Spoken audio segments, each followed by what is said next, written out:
मित्रों, यह एक परम सत्य है कि इतिहास हमेशा विजेताओं के द्वारा ही लिखा जाता है, लेकिन सच तो कुरुक्षेत्र की उस रक्त रंजित मिट्टी की परतों में कहीं दफन है। हम सबने अभी तक सिर्फ अर्जुन की वीरता के गीत सुने हैं, पर क्या वह सच में उस युग का महान योद्धा था या फिर असली नायक कोई और था, जिसे इतिहास ने, समाज ने और स्वयं उसका अपनी नियति ने हर कदम पर छला।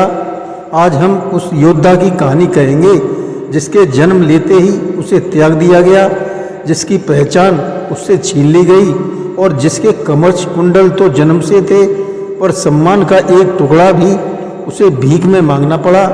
यह कहानी है सूर्यपुत्र कर्ण की। यह उस रहस्य से पर्दा उठाने की कोशिश है कि क्यों इतने श्रापों और षड्यंत्रों के बावजूद स्वयं भगवान श्री कृष्ण भी मनी मन उसकी वीरता का लोहा मानते थे। क्या होता अगर कर्ण को उसके जन्म का अधिकार मिलता?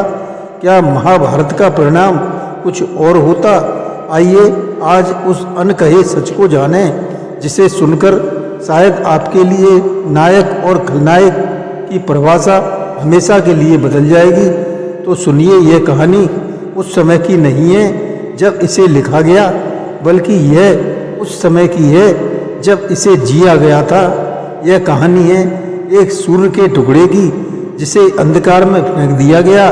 तो आइए जानें उस रहस्यमयी कथा को जो अभी तक पूरी तरह रहस्य से ढकी हुई थी। जिसे जानने के लिए अंत तक जरूर सुनें तथा सब्सक्राइब कमेंट करके बेल आइकन दबाना न भूलें।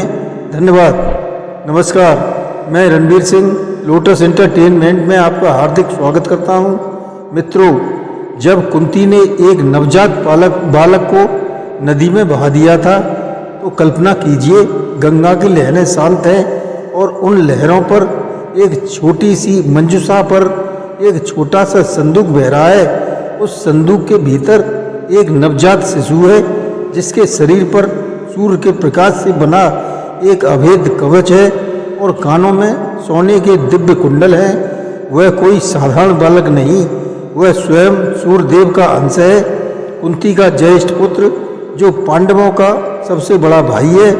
लेकिन लोक लाज के भय ने उसकी माँ को इतना विवश कर दिया कि उसने अपने ही हृदय के टुकड़े को नदी की धारा में छोड़ दिया। यहीं से उस बालक की नियति उसके साथ पहला और सबसे क्रूर छल किया। वह जन्मा तो एक क्षत्रिय राजकुमार था, लेकिन जब उस संदूक को अधिरथ नाम के एक सूत्र, एक सारथी और उसकी पत्नी राधा ने खोला, तो उसकी पहचान हमेशा के लिए बदल गई। वह राजकुमार अब सूत पुत्र कहलाने वाला था। नियति ने उसके माथे पर एक ऐसी पहचान लिख दी जिसे मिटाने के लिए वह जीवन भर संघर्ष करता रहा। कर्ण अब बड़ा होने लगा था। उसके भीतर का क्षत्रिय रक्त और सूर्य का तेज उसे शस्त्रों की ओर खींचता था।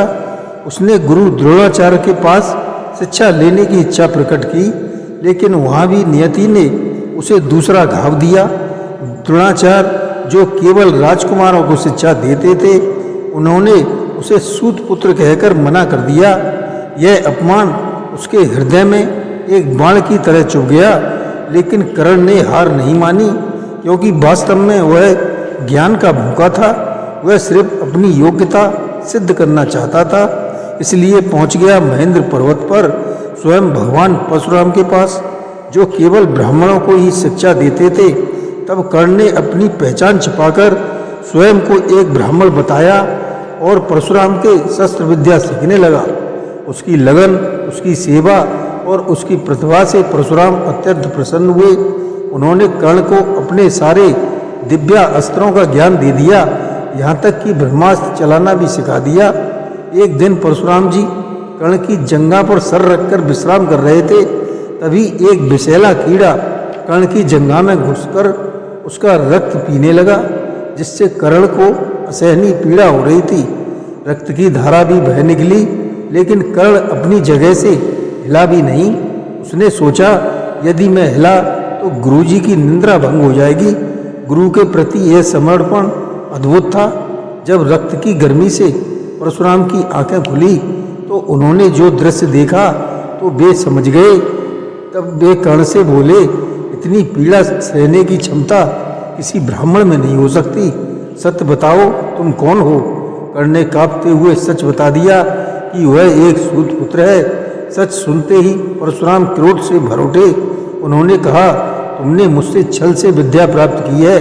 मैं तुम्हें शाप देता हूँ कि जब तुम्हें मेरी ही इस विद्या की, इस ब्रह्मास्त्र के मंत्र की सबसे अधिक आवश्यकता होगी, ठीक उसी निर्णायक क्षण में तुम इस विद्या को भूल जाओगे।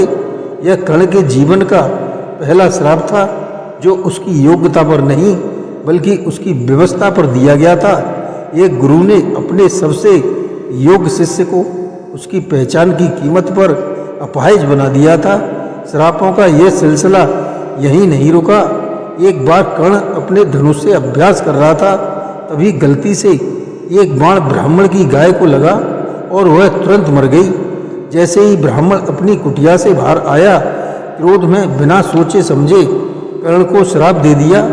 जिस प्रकार तुमने एक असहाय गाय को मारा है, उसी प्रकार तुम्हारे जीवन के सबसे निर्णायक युद्ध में जब तुम सबसे अधिक असहाय होंगे, तभी तुम्हारी मृत्यु होगी। कर्ण ने उस ब्राह्मण से बहुत क्षमा मांगी, लेकिन ब्राह्मण ने श्राप वापस नहीं लिया। देखिए नियति का खेल, एक दुर्घटना की उसे इतनी बड़ी सजा मिली। इन अपमानों और श्रापों के बीच कर्ण के जीवन में आशा की एक किरण बनकर आया दुर्योधन। हस्तिनापुर की उस प्रसिद्ध रंगभूमि को याद कीजिए, जहां गुरु द्रोण के शिष्य अपनी कला का प्रदर्शन कर रहे थे। अर्जुन अपने बाण से चमत्कार दिखा रहा था और सारी सभा अर्जुन के नारे लगा रही थी। तभी सिंह की भांति गरजता हुआ, सूर्य के समान चमकता हुआ कर्ण उस रंगभूमि में प्रविष्ट हुआ। उसने अर्जुन द्वारा किए गए हर चमत्कार को और भी सहजता से करके दिखाया और फिर अर्जुन को द्वंद्व युद्ध के लिए ललकारा। सारी सभा स्तब्ध रह गई। तभी कृपाचार्य ने नियम याद दिलाया, अर्जुन एक राजकुमार है, वह केवल अपने समान पद वाले व्यक्ति से ही युद्ध कर सकता है। हे वीर, तुम अपना परिचय दो, अपना वंश और अपने माता पिता का नाम बताओ। यह प्रश्न कर्ण पर एक वज्र की तरह गिरा। पूरी सभा के सामने उसका सिर झुक गया, क्योंकि वह जानता था कि सूतपुत्र कहते ही उसका सारा पराक्रम मिट्टी में मिल जाएगा। जैसे ही उसने कहा, मैं सूतपुत्र हूँ, उसी पल उसे अपमानित किया जाने लगा। तभी दुर्योधन ने अपने सिंहासन से उठा और उसने कहा, वीरता का संबंध वंश से नहीं पराक्रम से होता है। यदि नियम यही है कि कर्ण को एक राजा होना चाहिए, तो मैं दुर्योधन आज इसी क्षण कर्ण को अंग देश का राजा घोषित करता हूँ। और उसने वहीं कर्ण का राज्याभिषेक कर दिया। उस दिन जब पूरी दुनिया कर्ण की जाति पूछ रही थी, तब केवल दुर्योधन ने उसकी योग्यता को पहचाना था। कर्ण उस उपकार को बोझ तले हमेशा के लिए दब गया। दुर्योधन अब केवल उसके लिए एक मित्र नहीं, बल्कि उसका सम्मान, उसका अस्तित्व बन गया था। यहीं से कर्ण ने अधर्म के पक्ष में खड़े होने का निर्णय लिया। इसलिए नहीं कि वह अधर्मी था, बल्कि इसलिए कि धर्म ने उसे कभी स्वीकार ही नहीं किया था। कर्ण की महानता केवल उसकी वीरता में नहीं, उसकी दानवीरता में छिपी थी। वह दानवीर कर्ण के नाम से विख्यात था। उसके द्वार पर आया कोई भी याचक कभी खाली हाथ नहीं लौटता था। वह प्रतिदिन सूर्य की उपासना के बाद दान दिया करता था। इंद्र जानते थे कि जब तक कर्ण के पास उसके जन्मजात कवच और कुंडल है, उसे कोई भी योद्धा परास्त नहीं कर सकता। महाभारत युद्ध से ठीक पहले अर्जुन की रक्षा के लिए इंद्र एक ब्राह्मण का भेष रखकर कर्ण के पास पहुँचे। कर्ण के पिता सूर्यदेव ने उसे पहले ही सचेत कर दिया था कि इंद्र उससे छल करने आएंगे, लेकिन कर्ण ने कहा, मैं किसी को दान के लिए मना नहीं कर सकता। जब उस ब्राह्मण भेषधारी इंद्र ने कर्ण से उसके कवच और कुंडल ही दान में मांग लिए, तो कर्ण एक क्षण के लिए मुस्कुराया। वह जानता था कि यह मृत्यु का सौदा है, लेकिन अपने वचन पर अडिग रहते हुए कवच और कुंडल इंद्र को दे दिए। लेकिन इंद्र अपने छल पर लज्जित थे, इसलिए उन्होंने कर्ण को अपनी अमोघ शक्ति प्रदान कर दी, लेकिन एक शर्त भी रख दी कि इस शक्ति का प्रयोग सिर्फ एक ही बार कर पाओगे। सोचिए, अर्जुन को तो दिव्यास्त्र वरदान में मिलते थे, लेकिन कर्ण को अपना दिव्यास्त्र अपनी जान देकर, अपनी सुरक्षा बेचकर खरीदना पड़ा। यही अंतर था अर्जुन और कर्ण की नियति में। युद्ध का बेल बजने ही वाला था, तब एक और रहस्य का पर्दा उठा जो कर्ण के पैरों तले से जमीन खिसका गया। स्वयं भगवान कृष्ण उसके पास आए और वे उसे एकांत में ले गए और कर्ण से कहा, हे कर्ण, तुम सूत पुत्र नहीं, कुंती पुत्र हो। तुम पांडवों के ज्येष्ठ भ्राता हो। धर्म के अनुसार हस्तिनापुर का सिंहासन तुम्हारा है। तुम हमारे साथ चलो, पांडव तुम्हें अपना राजा स्वीकार कर लेंगे और द्रौपदी भी तुम्हारी पत्नी बनेगी। एक क्षण के लिए कल्पना कीजिए, उस समय कर्ण की मनोदशा क्या रही होगी। जिस सम्मान के लिए वह जीवन भर तरसता रहा, वह सब कुछ आज उसके कदमों में था। राज्य, भाई, सम्मान। लेकिन कर्ण ने हाथ जोड़कर कहा, हे केशव, आप सत्य कह रहे हैं, लेकिन जब मुझे सम्मान की आवश्यकता थी तब मेरे साथ केवल दुर्योधन खड़ा था। उसने मुझे तब राजा बनाया जब दुनिया मेरी जाति पूछ रही थी। आज अगर मैं उसे छोड़कर अपनी सुविधा के लिए सिंहासन स्वीकार कर लूं तो इतिहास मुझे कभी माफ नहीं करेगा। मैं अपने मित्र दुर्योधन के साथ विश्वासघात नहीं कर सकता। उसने अपने जन्म के अधिकार को, सिंहासन को और संसार के सबसे बड़े साम्राज्य को केवल अपनी मित्रता के लिए ठुकरा दिया। कहानी यहीं समाप्त नहीं होती। इसके बाद स्वयं उसकी माता कुंती उसके पास आई। नहीं माँ, जिसने जन्म देते ही मुझे भा दिया था, आज वह उससे अपने अन्य 5 पुत्रों के जीवन की भीख मांगने आई थी। कर्ण के हृदय में पीड़ा का समुद्र उमड़ पड़ा। उसने कहा, हे माता, जब मैं रंगभूमि में अपमानित हो रहा था तब आप कहाँ थीं? जब द्रोण ने मुझे शिक्षा देने से मना कर दिया तब आपकी ममता कहाँ थी? आज जब युद्ध निश्चित है तो आपको अपने पुत्र की याद आई है, लेकिन फिर भी उस माँ को उसने निराश नहीं लौटाया। उसने कुंती को वचन दिया, मैं तुम्हारे 4 पुत्रों युधिष्ठिर, भीम, नकुल, सहदेव पर कभी प्राणघातक प्रहार नहीं करूँगा। मेरा युद्ध केवल अर्जुन से है। युद्ध के अंत में तुम्हारे 5 पुत्र ही जीवित रहेंगे, मैं या अर्जुन। तुम सदैव 5 पुत्रों की ही माता कहलाओगी। यह एक ऐसा वचन था जिसने युद्ध शुरू होने से पहले ही कर्ण की आदि शक्ति छीन ली थी। उसने अपने सबसे बड़े शत्रुओं को जीवन दान दे दिया था और फिर वह महाभारत का विनाशकारी युद्ध आरंभ हुआ। कर्ण ने भीष्म पितामह के सेनापतित्व में युद्ध नहीं किया, क्योंकि भीष्म ने उसे अर्धरथी कहकर अपमानित करते थे। भीष्म के शय्या पर लेटने के बाद जब कर्ण युद्ध में उतरा तो पांडव सेना में हाहाकार मच गया। उसका पराक्रम ऐसा था कि स्वयं कृष्ण भी अर्जुन को बार बार उसकी शक्ति से सचेत रहने के लिए कह रहे थे।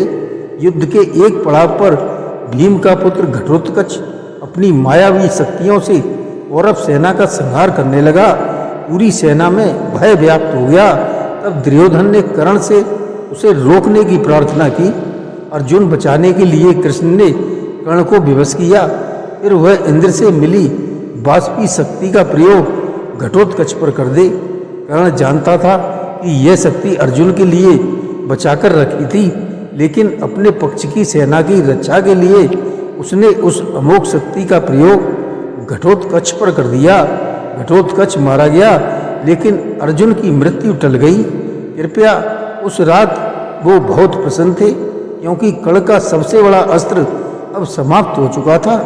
एक बार फिर कर्ण ने अपने लिए नहीं, दूसरों के लिए अपना सबसे बड़ा हथियार कुर्बान कर दिया। और फिर आया वह 17वां दिन, कर्ण और अर्जुन का वह महायुद्ध जिसकी प्रतीक्षा पूरे ब्रह्मांड को थी। लेकिन यहाँ भी नियति ने कर्ण के साथ छल किया। कर्ण का सारथी बना शल्य, जो पांडवों का मामा था, वह पूरे युद्ध के दौरान कर्ण का मनोबल तोड़ता रहा और अर्जुन की प्रशंसा करके कर्ण को बार बार अपमानित करता रहा।